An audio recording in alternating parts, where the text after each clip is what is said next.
네, 할렐루야. 예, 좌우에 계신 분과 또 인사 한번 나누겠습니다. 잘 오셨습니다.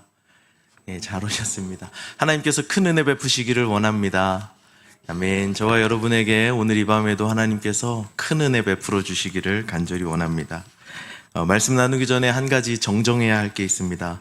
제가 얼마 전 설교에서 그 십자가의 무능력의 능력이라는 단어를 사용하면서 이 말이 디트리 보네포 목사님께서 사용하신 말이라고 소개를 했습니다. 그리고 제가 그것을 제 신학교 그 노트에서 본 내용이기 때문에 혹시 틀리면 전문가이신 담임 목사님께 확인해서 정정해 드리겠나라고 말씀드렸었죠. 오늘 이 말을 하는 이유는 틀렸기 때문입니다. 이 십자가의 무능력의 능력이라는 개념이나 어떤 그런 신학은 많은 분들이 이야기를 하셨고 보네포 목사님도 말씀은 하셨지만 그 정확한 워딩은 이 보네포 목사님의 영향을 받은 위르겐 몰트만이라는 학자의 말이었다고 합니다. 정정합니다. 예, 오늘 말씀 나누겠습니다. 음향 엔지니어 있잖아요. 저기 뒤에 엔지니어 하시는 분들. 음향 엔지니어는 예배에서 굉장히 중요한 역할을 하는 사람들입니다. 아무리 연주자의 연주가 탁월해도 이 음향 엔지니어가 소리를 잘 못 맞추면 예배 음악은 굉장히 시끄럽게 들리게 되고요. 연주자의 연주가 조금 부족해도 이 엔지니어가 소리를 좀 잘 조절해주면 굉장히 좋은 소리로 들리게 할 수 있습니다. 그래서 예배에서 음향 엔지니어의 역할은 특히 21세기 현대 예배에서 음향 엔지니어의 역할은 매우 중요합니다. 이 엔지니어 분들이 처음에 이런 스피커를 공간에 처음 사서 들여오면 이 스피커를 그냥 사용하는 게 아니고요. 스피커를 세팅을 하게 됩니다. 이 공간에 딱 맞게 세팅하는 작업이 꼭 필요하거든요. 그때 엔지니어들이 사용하는 음악이 하나 있는데요. 그걸 뭐라 그러냐면 레퍼런스 음악이라고 합니다. 이 레퍼런스의 뜻이 참고, 참조라는 뜻인데요. 음향 엔지니어들이 스피커를 처음 사오면 자기가 듣는 레퍼런스 음악을 틀어놓고 그 스피커를 미세 조정해서 이 공간에 딱 맞는 울림을 내도록 각종 장비와 소프트웨어를 통해서 스피커를 조정하는 일을 합니다. 이 레퍼런스 음악은 특별히 어떤 음악이 정해져 있는 게 아니고요. 엔지니어들마다 자기가 참조하는 그 레퍼런스 음악은 다 다른데요. 중요한 게 하나 있습니다. 이 레퍼런스 음악을 엔지니어들은 항상 듣습니다. 자기 방에서 자기가 음악을 듣는 굉장히 잘 갖춰진 청음 환경 속에서 이 레퍼런스 음악을 끊임없이 듣습니다. 아주 잘 녹음된 음악이고 아주 좋은 환경에서 계속해서 듣고 계속해서 듣다 보면 새로운 공간에 새로운 스피커로 그 음악을 탁 틀면요. 일반인들은 전혀 모르죠. 그냥 좋게 들리지만 그것을 레퍼런스 음악으로 듣고 항상 들었던 엔지니어는 이 공간에서 저 스피커가 어떤 울림을 내는지 정확하게 캐치해냅니다. 예를 들어서 그 엔지니어가 평소에 듣던 음보다 드럼의 베이스 드럼 소리가 쿵쿵거리면서 더 크다. 그럼 그 공간에는 저음의 울림이 큰 거예요. 그래서 스피커의 저음을 미세 조정해서 낮추고요. 드럼의 심벌 소리 같은 고음이 평소보다 크게 들린다. 그러면 고음이 높은 거기 때문에 고음을 약간 낮춥니다. 그러면서 이 스피커를 이 공간에 딱 맞게 세팅을 하는 게 엔지니어가 하는 일이죠. 굉장히 전문적인 영역이고요. 어려운 일입니다. 아무나 못하는 거죠. 자, 엔지니어들이 그 공간에서 미세하게 울리는 차이점을 발견할 수 있는 단 한 가지의 이유는 가장 좋은 환경에서 그 레퍼런스 음악을 항상 들어왔기 때문입니다. 엔지니어의 기준과 같은 음악이 레퍼런스 음악이죠. 신앙인들에게 레퍼런스 음악이 있다면 그것은 단연 하나님 말씀일 것입니다. 모든 것의 기준이 되는 소리, 그것은 바로 하나님 말씀이죠.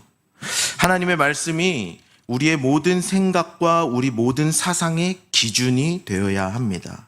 하나님의 말씀을 기준으로 삼아서 세상에서 들려오는 소리들을 판단하고 구별하고 조정해야 하는 것이죠. 하나님의 말씀을 기준으로 삼아서 시대에서 이야기하는, 세대에서 이야기되어지는 그 이야기들과 수많은 정신들을 가려내야 합니다.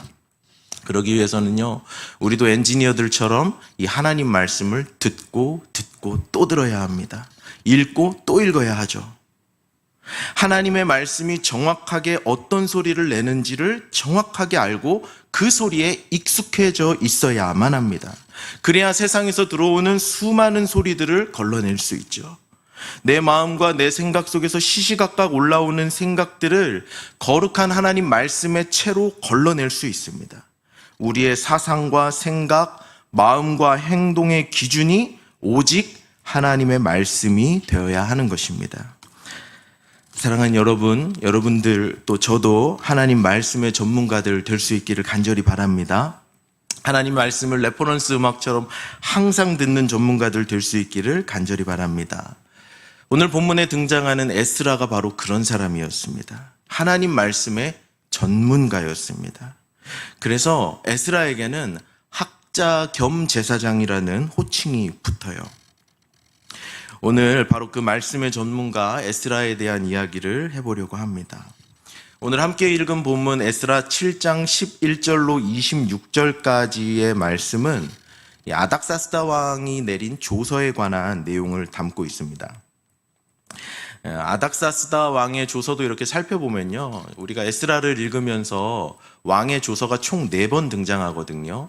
1장에는 고레스 왕의 조서가 등장하고요, 또 4장에 이제 반대하는 조서가 등장하기도 하고, 또 다리오의 조서는 6장에 다시 성전 재건을 허락하는 조서가 내려오기도 하고, 7장에 내려오는 이 아닥사스다의 조서가 마지막 조서입니다. 우리가 앞에서 살펴본 왕들의 조서처럼 아닥사스다 왕의 조서도 이스라엘을 전폭적으로 지원하는 내용을 담고 있습니다. 아닥사스다 왕이 이스라엘의 파격적인 지원을 약속하는 조서가 오늘 7장 11절로 26절까지 쭉 이어져 내려오는데요. 아닥사스다 왕이 이스라엘을 향해서 금도 내어주고 은도 내어주고 에스라도 보내주고 예루살렘을 말씀으로 통치하라 그러고 에스라 너와 함께 제사장과 레위인과 섬길 사람들 다 보내주고 이런 파격적인 조서를 내리는 데는 2가지 분명한 이유가 있었습니다. 첫 번째는 에스라 때문이었고 두 번째는 하나님 때문이었습니다. 오늘은 사실 이게 에피소드가 있는데요. 제가 이제 금요일 날 설교를 적기 시작하는데 금요일 날 설교를 8장을 타이핑을 해놨습니다. 그리고 토요일 날 마무리를 하려고 했는데 토요일 날 집에 가서 로그인을 해보니까 사라졌어요. 완전 하나도 없고 본문만 남아있더라고요. 그래서 이거 다시 해야겠다 했는데 에스라가 분명한 이유였고 하나님이 분명한 이유였는데요. 이 2개를 한 번에 하려고 했는데 오늘은 에스라에 대해서만 이야기하고 다음번 설교 기회가 있을 때 하나님에 대한 이야기를 해보려고 합니다. 오늘은 아닥사스다 왕이 이스라엘을 향해서 파격적인 지원, 지지의 조서를 내린 에스라에 관한 이유를 한번 나눠보려고 합니다. 아닥사스다 왕이 이스라엘을 향해서 파격적이고 엄청난 전폭적인 지지를 약속하는 조서를 내리는 이유는 에스라 때문이었습니다. 에스라를 향한 아주 특별한 신뢰와 사랑이 있었기 때문이죠. 에스라는 그 누구보다도 아닥사스다 왕의 신뢰와 사랑을 받는, 총애를 받는 관료였습니다.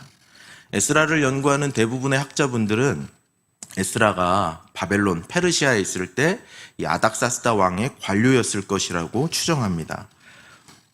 아닥사스다는 에스라를 너무나도 사랑하고 또 너무나도 신뢰하는 모습을 오늘 본문에서 반복적으로 드러내고 있는데요. 이 아닥사스다 왕의 조서가 앞에 나온 고레스의 조서나 다리오의 조서나 비슷하다고 했는데요. 그럼에도 불구하고 구별되는 아주 큰 차이점이 하나가 있습니다. 그건 뭐냐면요. 아닥사스다 왕의 이 조서가 개인을 향한 편지의 형식으로 전해진다는 게 그 차이점입니다. 한 나라의 왕이 한 제국의 황제가 나라의 정책을 조서로 내리는데 이 조서가 개인에게 보내는 편지의 형식을 취하고 있다는 점은 다소 의아하죠. 놀랍기까지도 하죠. 아닥사스다는 이스라엘을 향한 조서를 내리는데 공적인 문서로 쓰는 게 아니라 사적인 편지를 쓰고 있는 거예요. 에스라를 향해서요. 에스라가 아닥사스다 왕에게 매우 특별한 사람이었다는 것을 증명해 주죠. 공적인 나라 정책을 특정 개인에게 편지를 쓰는 형식으로 쓴다는 것은 이례적인 일입니다. 그만큼 에스라는 아닥사스다 왕의 신뢰를 받던 사람이고 사랑과 관심을 받았던 사람이었다는 것이죠. 편지의 내용 속에도요, 이 아닥사스다 왕의 에스라를 향한 관심, 사랑 이런 것들이 나고 있는데요.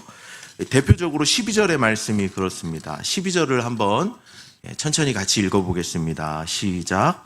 모든 왕의 왕 아닥사스다는 하늘의 하나님의 율법의 완전한 학자 겸 제사장 에스라에게 하면서 이제 조서가 시작되는 거거든요. 요게 이제 아닥사스다 왕의 조서의 첫 머릿말이에요. 저러면서 시작을 하는데 제가 저 뒤에다가 히브리어를 적어 놨는데요.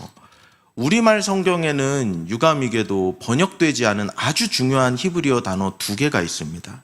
게미르, 우케, 에네트라는 단어예요. 저건데 저게 히브리어 성경에는 분명히 있어요. 근데 한글로는 번역이 되지 않았습니다. 이 말을 영어로 번역하면요, 게미르는 peace, 그리고 케네트 이거는 now라는 뜻이래요. 그래서 peace now, 한글로 번역하면 평안을 빕니다 정도의 문안 인사가 되는 거예요. 우리도 편지 쓸 때 뭐 사랑하는 누구에게 하고 또 뭐 dear 누구 이러면서 연애 편지들 다 써보셨죠? 그래서 꼭 문안 인사를 하잖아요. 사적으로 그 개인의 안부를 묻고 하잖아요. 아닥사스다가 나라 정책에 관한 공적인 조서를 내리는데 에스라 개인에게 편지를 쓰면서 개인의 문안까지, 개인의 평안과 복까지 빌어주는 아닥사스다의 모습을 볼 수 있죠. 이를 통해서 우리가 알 수 있는 것은요, 아닥사스다의 에스라를 향한 마음이 얼마나 친밀하고 다정한 마음이었는지를 엿볼 수 있는 겁니다. 에스라는 그렇게 아닥사스다 왕에게, 페르시아 제국의 황제에게 큰 사랑과 신뢰를 받던, 예쁨 받던 신하였어요. 여러분, 구약 성경은 다 아시다시피 원래는 이 히브리어, 고대 이스라엘어로 기록이 되어 있잖아요. 그리고 이 히브리 성경은 한글 개역 성경과 다른 점이 여러 개가 있는데요. 내용에 있어서 다르지는 않고요. 그 책의 순서의 배열에 있어서는 좀 차이가 납니다. 예를 들면 한글 성경은요, 에스라의 위치가 어디 있냐면 쭉 창세기부터 오다가 열왕기, 역대기 나오고 그 다음 에스라, 느헤미야, 에스더에서 성경, 구약 성경 중간쯤 어디에 들어가 있죠. 그런데 히브리 성경에는요, 이 에스라의 위치가 거의 끝에 있어요. 히브리 성경에는 맨 끝에 저 5권의 책이 소개되고 있는데 에스더, 다니엘, 에스라, 느헤미야가 나오고 마지막에 역대기가 나오고 구약 성경이 끝납니다. 그런데 저기 4명의 사람들을 모아놨는데요. 이 4명의 공통점이 있습니다. 첫 번째는 뭐냐면 에스더, 다니엘, 에스라, 느헤미야 모두 바벨론 포로지에서 살던 사람이죠. 뿐만 아니라 바벨론 포로지에서 또 믿음을 굳건하게 지키면서 하나님의 사람으로 쓰임받았던 위대한 사람들을 소개하고 있고요. 더 중요한 공통적인 특징은 뭐냐면 4분 다, 에스더, 다니엘, 에스라, 느헤미야 4명 다 황제의 총애를 받았던 인물들입니다. 에스더 어땠습니까? 아하수에로 왕의 왕후가 되었잖아요. 미스 페르시아에 나가서 왕후가 되잖아요. 그리고 나가서 규례대로라면 안 되는 일을 에스더가 용기를 내서 왕에게 찾아가죠. 규례를 어기고 왕에게 찾아갔을 때 규례를 어겼음에도 불구하고 받아들여지는 사람이 바로 에스더입니다. 아하수에로 왕의 총애를 받았던 에스더였죠. 다니엘 6장을 기억하세요. 다니엘은 다리오 왕의 총애를 받았던 사람입니다. 다니엘이 다리오 왕의 총애를 받으니까 시기 질투가 난 간신들이 술수를 꿰어서 다니엘을 사자굴에 집어넣죠. 사자굴에 들어가고 나서 다리오의 반응이 놀라운데요. 다리오가 슬퍼하며 금식하며 오락을 금했다는 표현이 있습니다. 밤을 새워서 고민하고 새벽에 사자굴에 찾아가서 다니엘의 안부를 묻죠. 사시는 하나님의 종 다니엘아, 하나님께서 사자의 입에서 너의 영혼을 구하셨느냐. 그러니까 다니엘은 다리오 왕의 총애를 받던 인물이었어요. 느헤미야는 어떻습니까? 느헤미야가 술 맡은 관원이 되어서 아닥사스다 왕을 섬기는데 근심이 있었어요. 수심이 가득한 것을 누가 알아봅니까? 아닥사스다 왕이 먼저 알아봐요. 그러니까 제자가 아니죠. 신하의 얼굴 표정 하나까지 민감하게 살필 정도로 아닥사스다 왕의 관심이 느헤미야에게 있었던 겁니다. 느헤미야도 아닥사스다 왕의 총애를 받던 인물이었고 에스라도 마찬가지죠. 이 네 사람은 비록 신부는 포로였지만 포로로 잡혀간 이방 땅에서도 세상의 왕들에게 무한한 신뢰와 사랑을 받던 하나님의 사람들이었다는 거예요. 사실 세상 임금들에게 사랑받는 하나님의 사람들의 이야기는 성경 전체에 나옵니다. 두 명만 더 소개를 해보면요. 요셉, 보디발의 총애를 받습니다. 바로 왕의 총애를 받죠. 다윗이 그렇습니다. 사무엘상 30장 사울의 추격을 피해 도망가던 이 다윗이 블레셋의 가드 지방으로 망명을 가고 도망을 갑니다. 가드 왕 아기스가 다윗을 신뢰합니다. 어느 정도로 신뢰하냐면 적군이었던 다윗에게 칼을 주면서 전쟁에 동참시킬 정도로 신뢰합니다. 그러니까 하나님의 사람들은, 구약에 등장하는 수많은 하나님의 사람들은 세상 사람들에게도, 세상 군왕들에게도 인정을 받고 신뢰를 받고 사랑을 받더라는 것입니다. 에스라가 그런 사람이었어요. 아닥사스다가 에스라를 엄청 신뢰했고 사랑했습니다. 그리고 그 에스라 때문에 이스라엘을 향한 전폭적인 지지와 지원을 약속하는 조서를 내리게 된 것입니다. 물론 그게 다는 아닙니다. 다음번 기회 때 하나님께서 이 조서에 관해서 어떤 일을 하셨는가 또 나누겠습니다. 아닥사스다가 에스라를 향해서 사랑과 신뢰를 베푼 이유가 무엇일까요, 여러분? 단순히 에스라 그 사람이 좋아서 그랬을까요? 착해서 그랬을까요? 능력이 뛰어나서 그랬을까요? 에스라가 측근이어서 그랬을까요? 뭐 그런 것도 작용은 했겠지만 그게 중요한 이유는 아닙니다. 오늘 본문의 근거에서 본다면 에스라 안에 하나님의 말씀이 충만했기 때문입니다. 에스라가 하나님의 말씀으로 충만해서 언제나 진실한 모습으로, 믿을 만한 모습으로, 신뢰한 모습을 갖추었기 때문에, 다시 말해 에스라가 하나님 말씀에 사로잡힌 사람이었기 때문에 아닥사스다 왕도 신뢰했다는 것이죠. 에스라서에서 에스라를 소개할 때 이 에스라에게 붙는 수식어가 있습니다. 오늘 본문에도 몇 번이나 등장하는데요. 바로 학자 겸 제사장이라는 표현입니다. 뭐 제사장이라는 표현은 많은 사람들에게 붙으니까요. 특별하다고는 할 수는 없는데 여기서 학자라는 표현이 중요한데요. 이 학자라는 표현은 구약 성경에서 오직 에스라에게만 돌려지는 표현입니다. 좀 의아하게 생각하시는 분들 계실 거예요. 이사야 50장 4절에 학자라는 단어가 또 한 번 나오거든요. 주께서 학자의 혀를 나에게 주사 알아듣게 하시는도다. 이런 말씀이 이사야의 고백 가운데 있거든요. 그래서 이사야도 그러면 학자라는 표현으로 수식되는 그런 사람 아닌가 생각할 수 있는데요. 말씀을 준비하면서 찾아보니까 이사야에게 그 수식된 학자라는 단어의 히브리어와 에스라에게 사용된 단어가 완전 다르더라고요.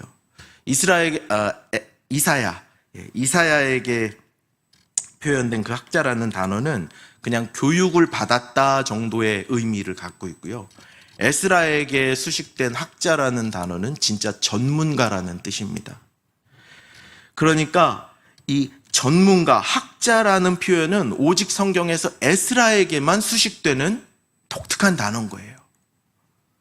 에스라는 따라올 사람이 없을 만큼 탁월한, 하나님 말씀에 탁월한 사람이었어요. 하나님의 말씀으로 완전히 충만한 사람이었습니다.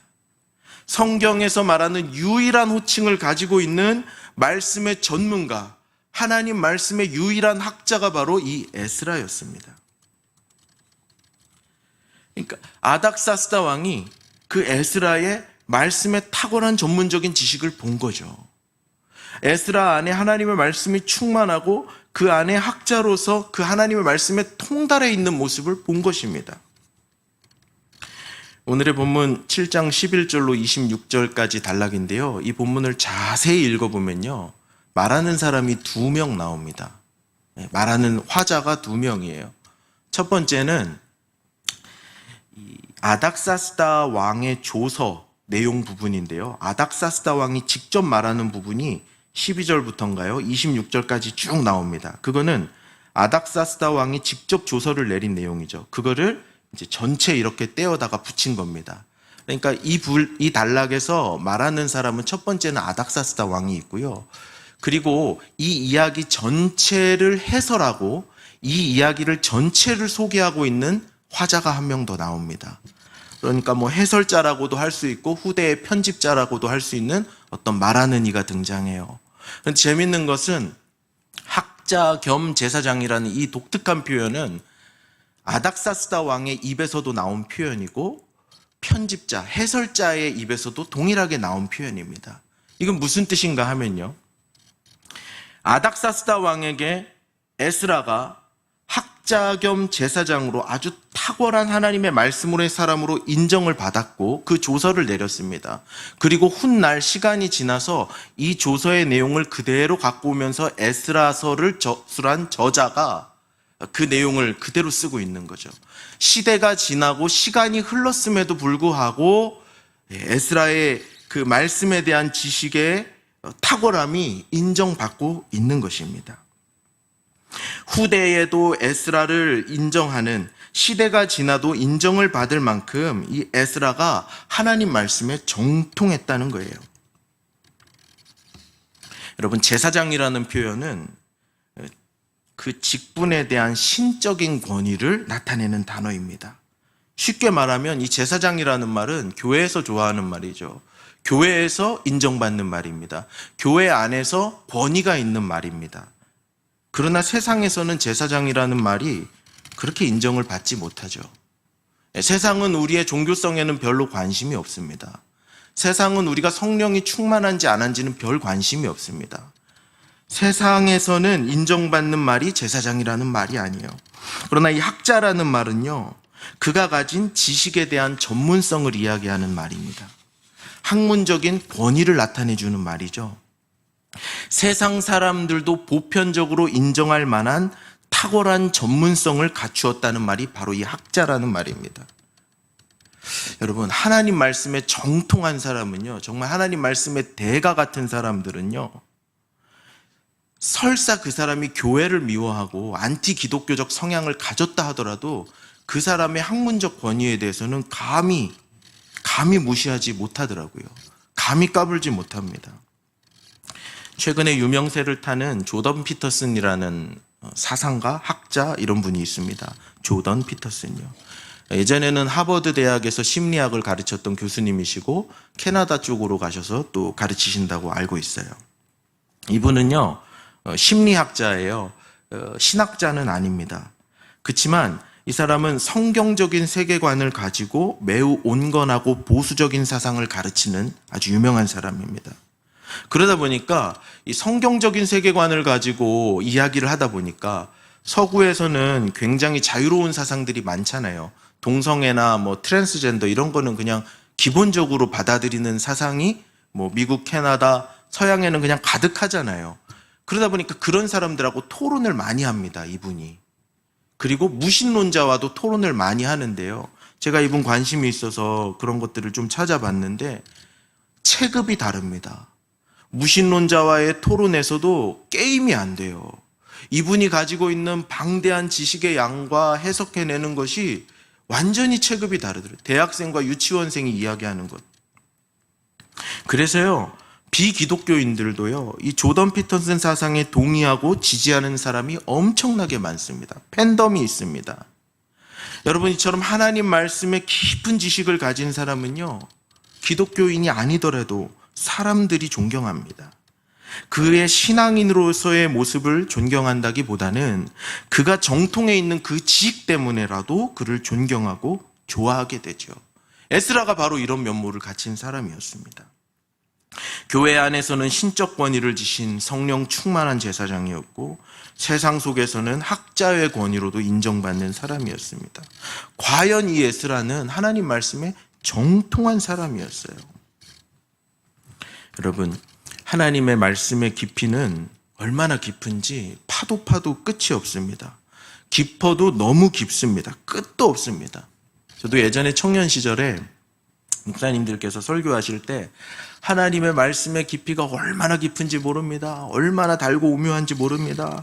얼마나 깊은지 모릅니다. 이런 말씀하시면 이렇게 생각했어요. 아니, 당연하지. 뭐 하나님 말씀이니까 당연히 그렇겠지. 이 정도 생각했거든요. 그러니까 부정하지는 않지만 사실 크게 공감도 못했어요. 그런데 신학을 배우고 공부하다 보니까 정말 이게 장난이 아닙니다. 알면 알수록 모르는 부분은 훨씬 더 많아지고요. 배우면 배울수록 배워야 할 것은 산더미처럼 늘어나더라고요. 지식이 원의 지름이라면 무지는 원의 둘레예요. 지식이 늘어날수록 3.14배, 무지는 더 많이 늘어납니다. 깨달으면 깨달을수록 하나님의 말씀의 신비는 너무나도 놀랍고 한도 끝도 없습니다. 사랑하는 여러분, 에스라와 같은 하나님 말씀의 전문가가 저와 여러분 되면 참 좋겠습니다. 하나님 말씀에 탁월한 사람들이 되면 좋겠습니다. 한 번은요, 제가 크게 부끄러움을 당한 경험이 있었어요. 우리 숭실교회에서 있었던 일인데요. 우리 숭실교회 청년한테 큰 창피를 당한 경험이 있습니다. 제가 2018년부터 2020년까지 3년 동안 청년부를 담당했는데요. 그때 제가 이런 고민에 빠져 있었어요. 그 당시에 이제 제가 공부하고 조금 이렇게 알게 된 신학자분들 중에 제가 봤을 때 훌륭하신 분들 중에 미학을 공부하신 분들이 굉장히 많더라고요. 미학 있잖아요. 아름다움에 대한 학문.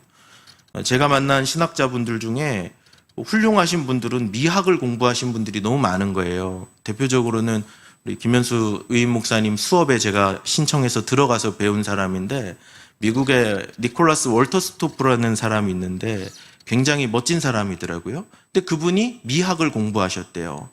또 성서 해석학 그 수업에 들어갔는데 거기서 한스 게오르크 가다모라는 아주 유명한 사람을 알게 됐는데 그분도 미학에 또 아주 정통한 분이셨대요. 이런 고민이 들었어요. 그 당시에 왜 훌륭한 신학자들이 미학을 공부할까? 초월에 대한 존재, 초월적인 존재, 하나님에 대한 연구하시는 분들이 왜 아름다움을 공부하실까? 이 둘의 상관관계가 뭐길래 훌륭하신 분들이 미학을 많이 공부하실까? 이런 고민이 그때 제 안에 한참 있었거든요. 그래서 저도 나도 미학을 공부해야 되나? 원래 공부 못하는 애들이 공부 잘하는 애들 책은 또 다 따라서 합니다. 이런 생각을 했는데요. 20살 이제 간 넘은 청년을 상담하게 됐어요. 근데 청년들의 진심 어린 고백을 들으려면, 진심 어린 고민을 들으려면 저도 진심으로 다가가야 되거든요. 제 진심의 고민을 내놔야 그 친구도 마음을 열고 진심으로 다가오잖아요. 그래서 제가 고민하고 있던 이 고민을 그 친구한테 이야기했어요. 이제 20살 간 넘은 그 친구에게. 친구야, 위대한 신학자들이 미학을 공부하더라. 근데 이게 도대체 무슨 상관이 있는지 난 모르겠고 요새 난 그 질문에 꽂혀 있어. 너 혹시 답 아니? 이렇게 물어봤어요. 알 거라고 기대도 안 했습니다. 대답이 나올 거라고 생각도 안 했고요. 난 요새 이런 고민이 있어 하고 질문을 던졌는데요. 그 이제 20살 간 넘은 그 청년, 우리 숭실교회에 지금도 있습니다. 그 청년이 저한테 뭐라고 대답하는 줄 아세요? 잘 들어보세요. 거의 그대로 얘기했고요. 제가 토시만 좀 바꾸고 말을 이렇게 정리만 했습니다. 그 친구가 이렇게 대답했어요. 이제 20살 간 넘은 그 친구가요.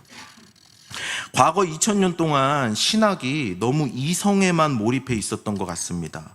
이성으로는 초월에 접근할 수 없으니 감각의 영역에서 초월에 대한 탐구를 하는 게 아닐까요? 이런 대답을 하는 거예요. 무슨 말인지 잘 모르겠지만 대단한 생각을 하고 있는 거죠. 고민도 없이 바로 이 대답을 하더라고요.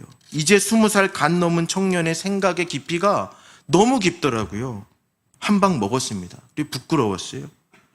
청년 설교를 제가 막 아는 척하고 대충 해서는 안 되겠다. 겸손해야겠다. 이런 생각을 하게 됐습니다. 제가 지금 무슨 말을 하고 싶은가 하면요.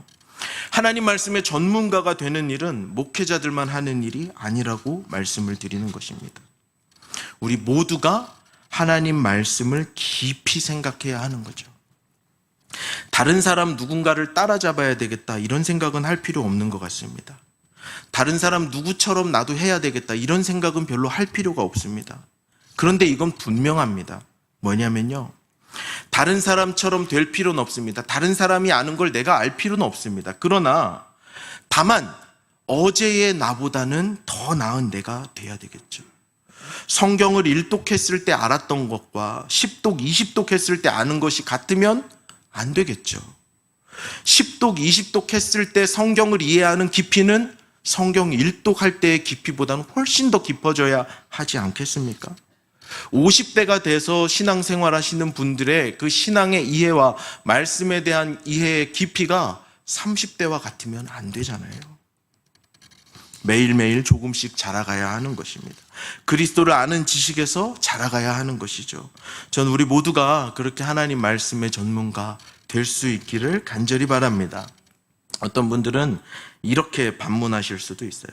아니 그러면 모두가 그 학자 같은 말씀에 대한 해박한 지식을 가져야 합니까? 이렇게 질문하실 수도, 반문하실 수도 있죠. 아니요. 모두가 학자가 될 필요는 없습니다. 목사님들이 배우시는 전문적인 신학 지식을 다 알 필요도 없죠. 그럼 목사님들이 아시면 되는 거죠. 근데 한 가지는 분명해요. 뭐가 분명하냐? 하나님의 말씀을 대하는 태도만큼은 전문가가 되어야 한다는 것입니다. 한 영역에서 전문가와 비전문가를 구분하는 것은요, 너무 쉬운데요. 태도가 달라요. 그 일에 임하는 자세와 태도가 다릅니다. 전문가에겐 대충이란 없죠. 장인 정신이 있습니다. 전문가에겐 타협이 없습니다. 전문가가 있는 한 대충이 없습니다. 작품을 만들어내죠. 예전에 여러분 방송하는 농구선수, 전 농구선수 출신 서장훈 아세요? 서장훈 씨 다 아시죠? 키 이렇게 큰 사람, 농구선수 출신. 그분이 몇 해 전에 연예인들을 데리고 농구팀을 조직을 해가지고요. 실제로 아마추어 리그에 나가서 경기를 하는 게 이제 TV 방송에 나왔어요. 제가 이제 농구를 좋아하니까 그거를 찾아서 봤는데요. 전 너무 이해가 안 되더라고요. 왜냐하면 연예인들이 농구 선수가 아닌데 당연히 실수를 하고 못하잖아요. 실수를 하고 못하면 서장훈 씨가 정말 극대노를 하면서 막 야단을 치고 소리를 지르고 방송에서 너무 그렇게 임하더라고요. 왜 그런 거죠? 서장훈 씨는 뼛속까지 농구 전문가니까 그렇죠. 뼛속까지 농구 전문가니까 농구에 있어서는 설사 연예인들 데리고 하는 아마추어 리그라도 대충 할 수 없는 거예요. 하나님의 말씀을 대하는 저와 여러분의 태도가 이와 같아야 할 줄로 믿습니다. 제가 만난 청년 중에 또 이런 청년이 있었어요. 전문가의 태도를 가지고 하나님 말씀을 대하는 청년이 있었어요. 이 청년은요, 신학생도 아니고 하나님 말씀에 대한 전문 지식도 없는 친구고요. 대화를 좀 나눠보니까 하나님 말씀에 대한 기초 지식도 부족한 청년이었어요. 근데 이 청년이 20대 중반에 고등부 교사를 맡았어요. 이 청년은 우리 숭실교회 청년은 아닙니다. 고등부 교사가 되면 이제 매주 가서 공과 공부를 진행해야 되잖아요. 그래서 이 친구는 주말이 되면요, 주말 저녁이 되면 공과를 펴놓고 자기 책상에 앉습니다. 필기구를 정성스럽게 갖춰놓고요. 몇 시간을 앉아서 그 공과를 읽고 또 읽고 성경을 찾고 또 찾고 모르면 물어보고 그렇게 준비를 하더라고요. 공과 10분을 준비하는데 정말 열과 성을 다해서 매주 그렇게 하나님 말씀을 준비하더라고요. 10분, 15분 학생들 만나서 공과를 하면요, 인사 나누고 하면 사실 성경 얘기할 시간은 없어요. 그리고 대부분의 교사용 공과에 가이드가 나오기 때문에 준비 없이 그것만 가지고 읽어줘도 충분히 시간이 되거든요. 그런데 이 청년은 10분, 15분 하나님 말씀 가르치기 위해서 매주 하나님 앞에 앉아서 몇 시간을 그거 들고 씨름을 하더라고요. 정말 하나님 말씀을 전문가같이 다루는 사람, 전문가같이 탁월한 태도로 하나님 말씀을 대하는 이 청년의 태도에 감동했습니다. 제가 물어봤어요. 뭘 그렇게까지 하냐? 하면 좋지만 그렇게까지는 안 하고 좀 이렇게 가이드도 좀 보고 하면 되지 않느냐? 그렇게까지 해야 되느냐 물었거든요. 대답이 가경입니다. 자기는 이렇게 하지 않으면 할 수가 없대요. 아이들 앞에 말씀을 들고 자기는 설 수가 없어서 내가 뭐 잘해보려고 하는 게 아니라 이게 자기의 최소한이라는 거예요. 그 말을 듣고 얼마나 제가 감동했는지 모릅니다.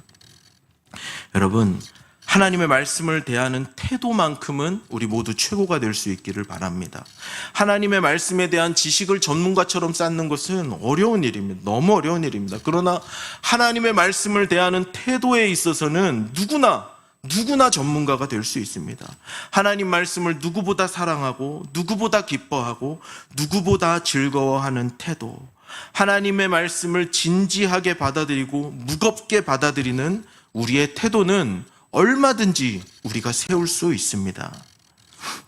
저는 말씀을 대하는 우리의 태도가 날로 더 진지해지고 무거워지고 전문가다워질 수 있기를 간절히 바랍니다. 결론을 맺습니다. 여러분, 우리가 말씀의 사람, 말씀의 전문가, 에스라와 같은 그 말씀에 탁월한 사람이 되어야 하는 중요한 이유가 있습니다. 오직 말씀의 사람만이 무너진 하나님의 교회를 다시 하나님과 함께 세울 수 있기 때문입니다. 하나님의 말씀에 사로잡힌 그 사람, 에스라, 하나님의 말씀으로 충만한 바로 그 사람이 무너진 성전을, 무너진 교회를 다시 하나님의 말씀으로 일으킬 수 있습니다. 하나님은 아닥사스다의 조서를 통해서 말씀의 사람이었던 에스라를 예루살렘 성전으로 파견하십니다. 하나님은 에스라를 통해 예루살렘에 하나님의 말씀을 다시 세우게 하십니다. 예루살렘엔 성전 건물은 이미 지어져서 멋지게 성전 건물은 서 있었지만 하나님의 말씀이 없었습니다. 말씀이 없었던 성전에 에스라가 옴으로 인해서 하나님의 말씀이 채워지기 시작하죠. 말씀의 사람 에스라가 예루살렘에 도착하고 나서 예루살렘이 거룩해지기 시작했습니다. 말씀이 없던 예루살렘 성전은, 말씀이 없는 예루살렘 성전은 언젠가는 또 무너져 내릴 돌덩이에 지나지 않지만 말씀의 사람 에스라가 와서 말씀으로 새롭게 개혁하고 말씀으로 교회를 일으킨 이후에 바로 그것이 비로소 성전이 될 수 있었습니다. 말씀의 사람이 교회를 세웁니다. 말씀에 사로잡힌 사람, 말씀으로 충만한 바로 그 사람이 하나님의 무너진 성전을 다시 일으켜 세우는 것입니다. 오늘날 교회에 필요한 것은 예배와 모임의 회복만은 아닐 것입니다. 이미 예배와 모임의 회복은 이미 다 되었습니다. 성전에 하나님 말씀이 가득해야 합니다. 에스라와 같이 말씀으로 충만하고 말씀에 사로잡힌 사람들이 가득해야 합니다. 저와 여러분이 하나님 말씀의 전문가 되어서 하나님의 말씀에 사로잡혀 갈 때 하나님은 우리를 통해서 이 숭실교회를 또 나아가 이 땅에 하나님 나라를 다시 세워주실 줄로 믿습니다. 저와 여러분이 하나님 말씀의 사람들이 되어서 이 숭실교회와 이 나라 이 민족을 하나님 말씀으로 든든히 세워가는 하나님의 사람들 될 수 있기를 주님의 이름으로 축복합니다. 하나님 아버지, 하나님의 말씀을 무겁게 받아들이고 즐거워하며 사랑하는 하나님의 말씀의 사람들 되게 하옵소서. 에스라와 같이 탁월한 태도로 하나님의 말씀을 사모하게 하시고 또 하나님의 말씀을 이해하고 알아가는 우리의 깊이가 날로 더 깊어갈 수 있게 하옵소서. 그래서 말씀에 사로잡힌 바 되어서 하나님 나라를, 하나님의 교회를 다시 세워가는 거룩한 하나님의 사람들 우리 모두가 될 수 있게 도와주시옵소서. 예수님의 이름으로 기도드립니다. 아멘.